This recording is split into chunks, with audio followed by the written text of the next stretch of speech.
नमस्कार दोस्तों, मेरे इस 30 साल के सैनिक जीवन के किस्से और कहानियों के पिटारे से आज मैं आपको सुनाऊंगा कहानी नंबर 5। दोस्तों, सफ़र यूं चलता रहा और फाइनली 6 महीने की बेसिक ट्रेनिंग कंप्लीट हो गई। और जैसा कि सेना में होता है कि जब अपनी बेसिक ट्रेनिंग कंप्लीट कर लेते हैं, उसके बाद आपको 1 महीने की रिक्रूट लीव मिलती है। रिक्रूट लीव मतलब कि आप अपने घर जाइए और ये 30 दिन अपने परिवार के साथ बिताइए। तो दोस्तों, आज का किस्सा उस रिक्रूट लीव से जुड़ा हुआ है। हुआ यूं कि रिक्रूट लीव के दौरान हमने जो पैसे सेव किए थे, तो हमें एक पैसा मिला जो अमाउंट लगभग 5,000 रुपये का था। तो हमें 5,000 रुपये इन हैंड कैश दिए गए और 1 महीने की छुट्टी दी गई और बोला आपकी रिक्रूट लीव स्टार्ट होती है, अपने घर जाइए। और ठीक एक्चुअली पूरे 30 दिन भी नहीं होते हैं, एक्चुअली डेज में काउंट करें तो 28 दिन होते हैं। 28 दिन बाद आपको दोबारा यहाँ रिपोर्ट करना है और आगे की कार्रवाई शुरू होगी। सभी लोगों में बड़ा उत्साह, बड़ी खुशी, और सभी बड़े खुशी खुशी से अपने घर वो 5,000 रुपये और रिक्रूट लीव लेके घर पहुँच गए। मैं भी अपने घर पहुँचा और हर एक आदमी की तरह, हर एक व्यक्ति की तरह, हर एक कमाऊ बेटे की तरह मेरे भी बड़े अरमान थे कि मैं अपने जीवन की ये सारी कमाई ले जा करके अपनी माँ के चरणों में रख दूँ। दोस्तों, माँ का वो स्थान होता है जिसकी व्याख्यान, खैर मैं तो बहुत छोटा सा आदमी हूँ, शायद मुझे लगता नहीं कि कोई भी कर पाए। मैं भी घर पहुँचा।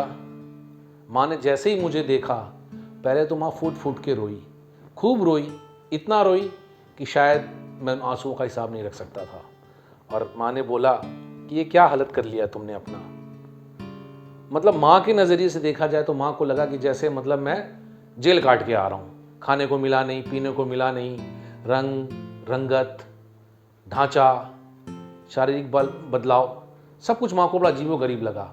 खैर मैंने माँ को समझाया, माँ ये ट्रेनिंग पीरियड था और मेरा ट्रेनिंग कंप्लीट हो गया है और अब मैं छुट्टी आया हूँ, तो 28 दिन मैं तुम लोगों के साथ रहूँगा। और माँ को बहुत खुशी हुई और मैंने अपनी जेब से वो 5,000 रुपये निकाले और माँ के चरणों में रख दिए। माँ ने सबसे पहला प्रश्न मुझसे यही कहा कि बेटा ये क्या। मैंने कहा माँ, ये मेरे जीवन की सबसे पहली कमाई, जो एक मुश्त कमाई थी, जो मैंने सेव किया था, ये तेरे लिए। माँ ने एक ही वर्ड बोला, शायद मेरे ख्याल से जो जवाब मेरी माँ ने दिया, दुनिया की हर माँ वही जवाब देती कि बेटा मैं क्या करूँगी इस पैसे का, ये पैसा मेरे किस काम का। मैंने बोला नहीं माँ, बस मेरी एक इच्छा है कि इस पैसे को तू रख। मैंने माँ को पैसा दे दिया। माँ ने तनिक क्षण भी गवाए हुए उस पैसे को लिया और पिताजी को बुलाया और पिताजी से बोली, अजी सुनते हैं, ये लीजिए 5,000 रुपये, और आज अभी इसी वक्त और पैसे कुछ आपके पास हो तो उसको मिला करके जाइए और एक गाय लेके आइए। पापा ने बोला गाय किस लिए भाई, गाय का क्या करेंगे।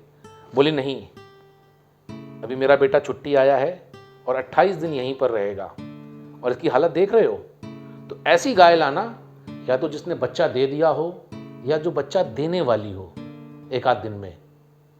और बिल्कुल इसमें लेकिन किंतु परंतु का सवाल ही नहीं। खैर पिताजी माँ की बात माने और मुझे साथ लिया और हम लोग उसी शाम को गए और एक गाय लेके आए।